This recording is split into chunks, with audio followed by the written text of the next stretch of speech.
So here we have the Ford Puma on a 70 plate. I'm going to start off by showing you inside the boot, and then we'll hop inside the car and run through some controls from there.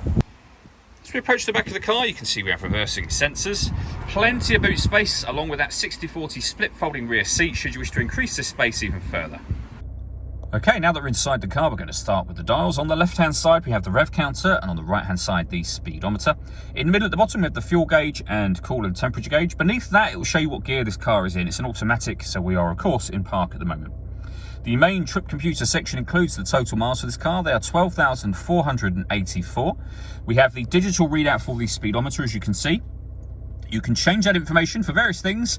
So we have a trip computer, vehicle settings, we have our telephone, audio and satellite navigation menus, and then back around to the beginning again. The buttons I was using just a moment ago are over here. We have stereo and phone controls beneath that. Stereo controls continue on the left, along with cruise control and speed limiter as well. Over the center is where you'll pair your phone up in order that you can use it.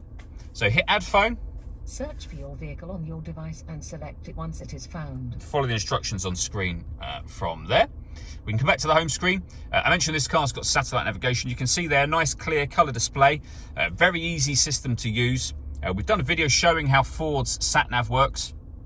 And you can find that on our website and also on our YouTube channel as well. When it comes to audio in this car, we have AM, FM and DAB radio.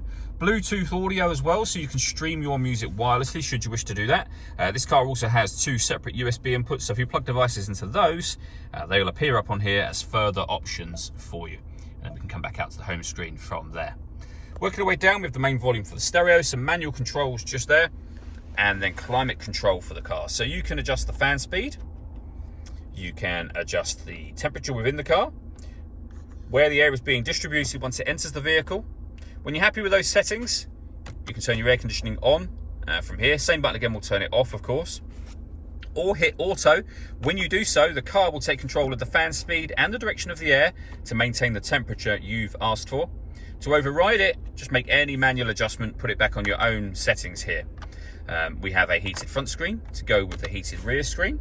Below that, we have some storage. We have one of the two USB inputs I mentioned. We have a 12-volt charging socket just here. The gear lever for the fully automatic gearbox, and then finally these buttons. This one turns off the stop and start. This car is designed to cut out when it's stationary in traffic to save you fuel. That system is off when that light shows.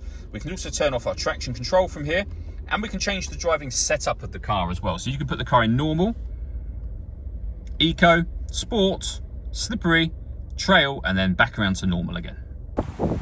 All that leaves me to say is thank you for taking the time to watch this video. If you'd like to come and see the car in person and have a test drive, please feel free to call either of our MJA sites. We'd love to hear from you soon.